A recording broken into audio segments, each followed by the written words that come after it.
Welcome back to the Lonely Basement, guys. Today we have a very special episode. We have a story day. It is story time in the basement, and our story begins right here. New York Yankees, the movie. This is a very well-loved copy of New York Yankees, the movie, as you can tell. Me and this VHS tape spent a lot of time together back in the day. A video celebration of baseball's best franchise, and I watched the heck out of this tape, guys. I used to play this all the time. This is 1903 to 1987 history of the New York Yankees. It's a great movie. If you love baseball, you love baseball history. Even if you don't like the Yankees, if you don't like the Yankees winning, you might not want to watch this tape. But this tape is available on YouTube. You can watch the New York Yankees the movie. Just search it on YouTube. It's out there. And the reason I put this out today is I got a pickup. We have pickups today. They're already ripped. They have been pre-ripped in a change for today. And the reason this movie is out is because there was one portion, probably about a minute long, of this movie that enthralled me as a kid. It completely enthralled me, and I used to rewind it and watch it, and rewind it and watch it. And if you know the story, you know the story. But if you don't, I'm going to tell it to you. It is the story of Bill Bevins and the 1947 World Series. We all know Don Larson pitched his perfect game. But a few years before that, in the 47 series, Bill Bevins, on the mound at Ebbets Field, pitched 8 2/3 no-hit innings against the Brooklyn Dodgers in Game 4. Game 4 of the World Series. Let's see. Let's get Brian Taylor over there. So we picked up a 1948 Bowman, Bill Bevins, and we'll explain. So old Bill is on the mound at Ebbets Field, 8 2/3 into a no-hitter. Now, with one out, Bill walks Carl Furillo. He says in the video that it turned his stomach to walk Furillo. Pinch runner comes in for Furillo. It's the bottom of the ninth. And it's Al Gianfrido. Bill gets a pop-up, 2 outs. So now there's a man on first, 2 outs, 1 out away from the first World Series no-hitter ever. Now, I should say it's 2-1 Yankees at the time because Bill did give up a run on 2 walks, a grounder, and a sacrifice. So the Dodgers did get a run, but no hits. Now, Gianfrido steals second. And this is where, for me as a baseball fan, I get a little annoyed. Gianfrido's on second. Pete Reezer's up. What do the Yankees do? They walk Pete Reezer. It is 2-1. They put the go-ahead run on first base and walked Pete Reezer. Now, we can argue that all day long, but I would have pitched to Reezer with 2 outs, but it is not up to me to make these decisions. So now up steps Cookie Lavagetto to pinch hit.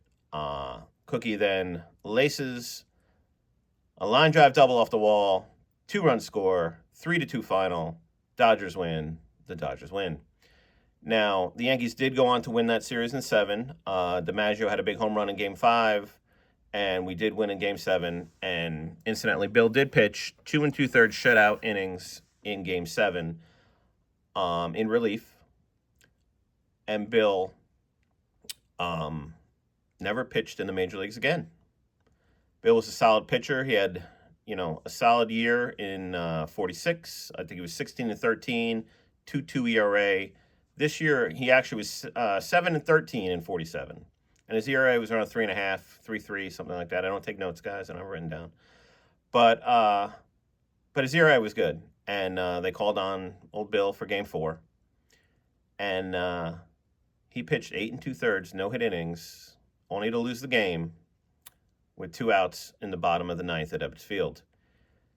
Now, as a kid, this story, like I said, enthralled me. It made me sad. It made me think of what might have been for Mr. Bill there, and it made me think, well, where's Bill Bevins after that? So, as a kid, in 87. Let's move Bill around a little bit. We looked up in our Ultimate Yankees record book and found, signed copy, thank you, from Walter LeConte. Yes, this is my 1984, I think this came out, book. What's in here? The New York Yankees Ultimate Record Book. Look at that. Bill Bevins does not appear in this book after 1947. Where's Bill? We then would go, move the tape, to our trusty sports encyclopedia. I bought this in 1985. This is the 1984 version. I got a good deal. I think I got this on a bargain table because it was the year before us for a couple bucks. How's all the stats through 84 from 1901. All the stats, every team, every player. No Bill Bevins after 1947. Bill developed arm trouble at that point and bounced around the minors for a few years and never pitched in Major League Baseball again. So Bill's last start of his life was 8 2/3, no-hit innings in the World Series. And then he pitched in Game 7, 2 2/3 shutout innings in Game 7 in 47. He pitched 4 years, 44 to 47, and never pitched again. Now, to me, that's a crazy story. There's Bill. Bill gets one baseball card, guys. 48 Bowman, one baseball card. This is a beautiful example. I picked it up on eBay. It does have a little mark, but that's fine. I've been looking at this probably about maybe a little over a year. Once I realized, hey, let me look up a Bill Bevins card because, I always was into the story. Let me try to find a card of Bill, and I found out there was only one. And this is it. Bill's one and only card. Well, not only did he only get one card, his name was Floyd, by the way, Floyd Bill Bevins. His real name was Floyd. They called him Bill. They misspelled Bill's name with an I instead of an E on 48 Bowman. So this is actually a short print. They then corrected it with the E, and this is the original short print. Now, this card is kind of hard to find, guys. It's not impossible to find, but I went to the National. I went through all the vintage dealers and went through all their stacks of 48 Bowmans, and no one had card number 22. Everybody had card 21, 23, but nobody had 22. And I looked through a lot of stacks. I went to the Philly show. I found one with brown spots all over it. And the dealer, this particular dealer at Philly, he said to me, hey, I'll give it to you for 45, but if you leave the table, it's 75. So I left the table. I thought that was an interesting moment at a card show.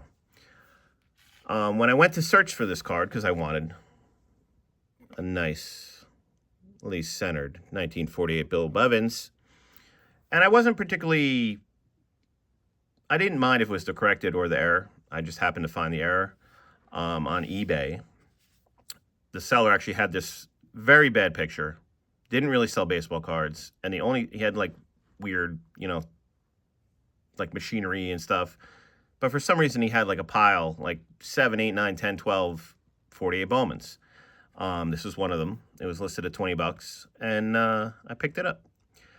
But when I searched for it, I found this, which I picked up. It is a Cookie Lavagetto signed envelope, and it has a Bill Bevins cut, and Bill must have signed this in his later years.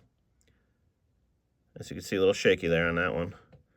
So this is a cool little memorabilia piece with both their autos on it. It's got the Brooklyn Bridge. This is CAS authenticated. Has an interesting little,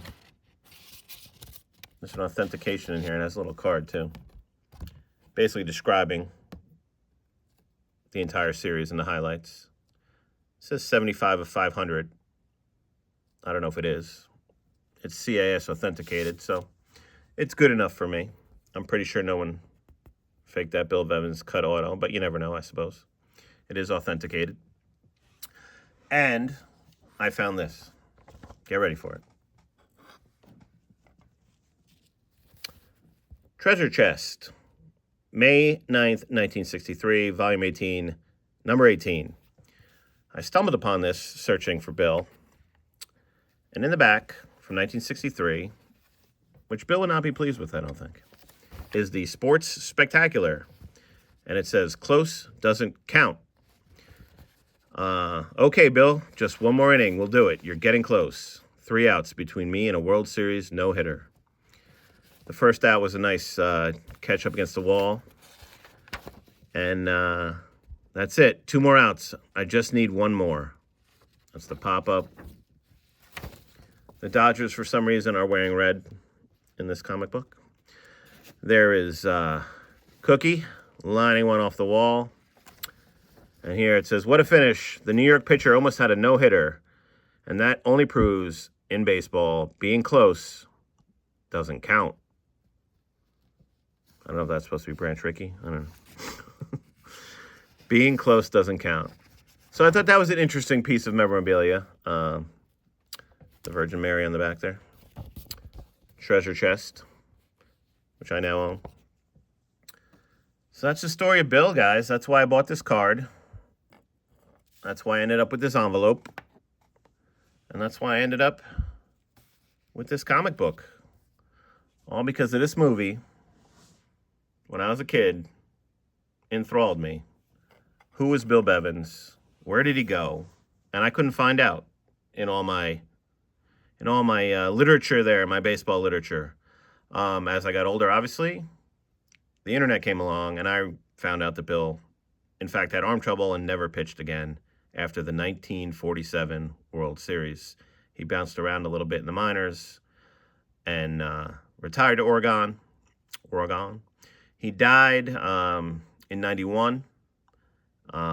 And that's the story of Bill Bevins in 1947 World Series, which the Yankees won, obviously, and kept the Dem Bums going for a few more years until 55. And that's what I got for you. My Bill Bevins menagerie here. Really nice card. Well-centered. It is the error. $20.